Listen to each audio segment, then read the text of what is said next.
मोदी को बेचैन कर दिया है राहुल गांधी और जेनजी ने मिलकर के। बड़ी महत्वपूर्ण बिंदु है यह। जिस तरह से राहुल गांधी लगातार एक्टिव है, मोदी सरकार ने इसकी कल्पना कभी की नहीं। मोदी सरकार के लिए यह एक बहुत बड़ी चुनौती अब राहुल गांधी बन गए। और राहुल गांधी के ऊपर जो भी आक्रमण करेंगे यार, आरोप जो भी लगा दे या जो कुछ भी करे, यह सारे दांव बैकफायर कर रहे हैं, उल्टा पड़ रहे हैं। क्योंकि राहुल गांधी जिस तथ्य के साथ खड़े हैं, चट्टान की तरह खड़े हैं, नरेंद्र मोदी वहां दूर दूर तक टिकते नहीं है। अब राहुल गांधी ने जो कहा था कि मैं इनकी नींद छीन लूंगा, राहुल गांधी के मुद्दे से इनकी नींद हराम हो गई है। और जेनजी जिस तरह से पूरे देश में हर मुद्दे पे आगे बढ़ रहा है, नरेंद्र मोदी ने क्या कहा, दिमागी नक्सल कहा, तो दिमागी नक्सल जनता पार्टी बन गई। अब वह युवा जेनजी क्या कर रहा है कि सोचो, सरकार को चुनौती दे रहा है कि सभी दिमाग वाले एक साथ आ गए तो सोचो क्या होगा। किसे? सरकार को। यानी कि सभी पढ़े लिखे जेनजी एक साथ खड़े हो गए तो क्या होगा। ऐसा Salaar law college Hyderabad, law college के बच्चों पर बार काउंसिल ऑफ इंडिया ने के चेयरमैन मनन मिश्रा, जो भारतीय जनता पार्टी के राज्यसभा सांसद हैं, उन्होंने रोक लगाई कि वो प्रैक्टिस नहीं कर पाएंगे, सीजीआई का अपमान किया। तो उन्होंने कहा पूरे देश के वकील एक हो जाएंगे तो क्या होगा, तो माफी मांगते फिर रहे। अब उनके इस्तीफे की मांग हो रही है। अब ऐसे में मोदी पूरा बेचैन हो गए, बेचैन कर दिया है राहुल और जेनजी ने मिलकर के। और इसी बीच नीतीश नायडू ने फंसा दिया। नीतीश नायडू को मोदी ने फंसा दिया। कैसे फंसा दिया? बिहार और आंध्र प्रदेश में छात्रों का आंदोलन शुरू हो गया है बढ़ चढ़ करके। और जो छात्रों का आंदोलन हो गया है, तो छात्रों का आंदोलन इतना तेज हो गया है कि पीएम दफ्तर में हलचल और बेचैनी, पीएम दफ्तर जो है हलचल और बेचैनी में बदल गया है। क्यों? क्योंकि राहुल गांधी के ऊपर जो दांव इन लोगों ने आजमाया था, अब इंडिया गठबंधन के घटक दल वह दांव आजमा रहे। झारखंड को लेकर के राहुल गांधी पर इन लोगों ने कसा था।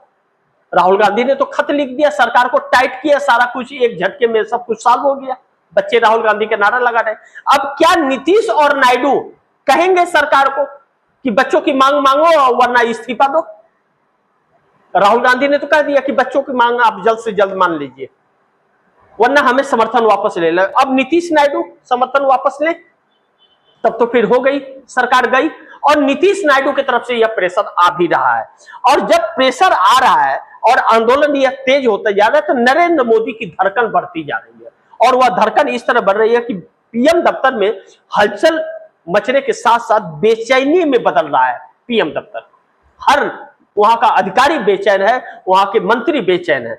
ऐसे में पीएम केयर फंड पर सवाल उठ खड़ा हो गया है कि पीएम केयर फंड का पैसा सरकार अपने लिए इस्तेमाल करती है और किसी गरीब दुखिया के लिए कोई भी फंड नहीं देती। अब नीट पेपर लीक को लेकर के, जिसको लेकर के यह सारे आंदोलन छिड़े हुए हैं, उसमें 22 बच्चों की शहादत उसे कहिए, शहादत पर 1 रुपये की मदद सरकार ने नहीं की।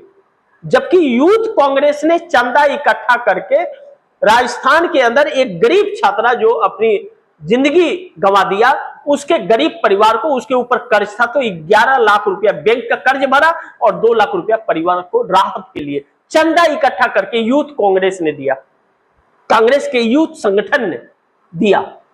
यह काम तो सरकार को करने चाहिए थे, लेकिन सरकार कुछ नहीं कर रही है और पीएम केयर फंड को अपने प्रचार प्रसार में खर्च कर रही है। वह इस देश की जनता के लिए है, नरेंद्र मोदी के लिए नहीं है। तो ऐसो आराम में यह लोग भोग रहे हैं। अब ऐसे में उसमें भी जम के घोटाला हुआ है, यह भी बात आ रही है। और लेकिन नीतीश और तेजस्वी की बैठक ने भारतीय जनता पार्टी के होश उड़ा दिए हैं। यह कहा जा रहा है कि नीतीश और तेजस्वी की बंद कमरे में बैठक हुई है और वह बैठक तकरीबन 40 से 45 मिनट चली है। और उस बैठक में 130 एमएलए, 130 विधायक तैयार करने की बात हुई है। इस तरह की चर्चा चल रही है। और नीतीश तेजस्वी की बैठक से ही भारतीय जनता पार्टी का सिंहासन डोलने लगा है। सम्राट चौधरी की सांसें तो फूली हुई हैं, पटना से लेकर दिल्ली तक हिल रहा है। अब ऐसे में नरेंद्र मोदी के लिए एक एक दिन बड़ी चुनौतीपूर्ण होता जा रहा है। इसकी कल्पना मोदी ने कभी भी नहीं की थी कि ऐसा पल मोदी के लिए आएगा, नहीं कह रहे। 12 सालों की इनकी जो तानाशाहियां थी एक झटके में खत्म हो रही है।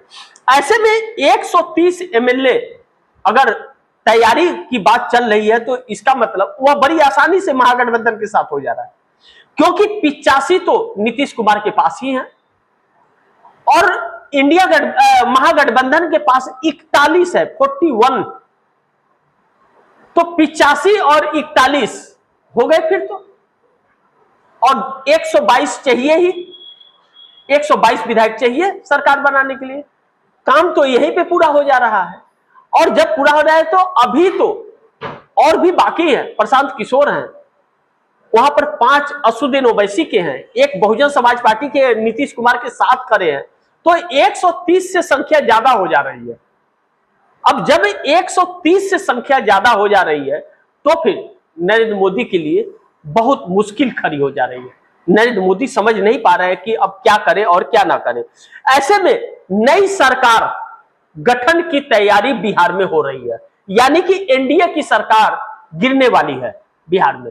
Nitish Kumar tata bye bye करने वाले हैं। अभी तक नीतीश कुमार जो कह रहे थे कि हम अकेले चुनाव लड़ेंगे, भाजपा के साथ चुनाव नहीं लड़ेंगे, तो अब वह साबित करने जा रहे हैं कि भाजपा के साथ सरकार में भी नहीं रहेंगे।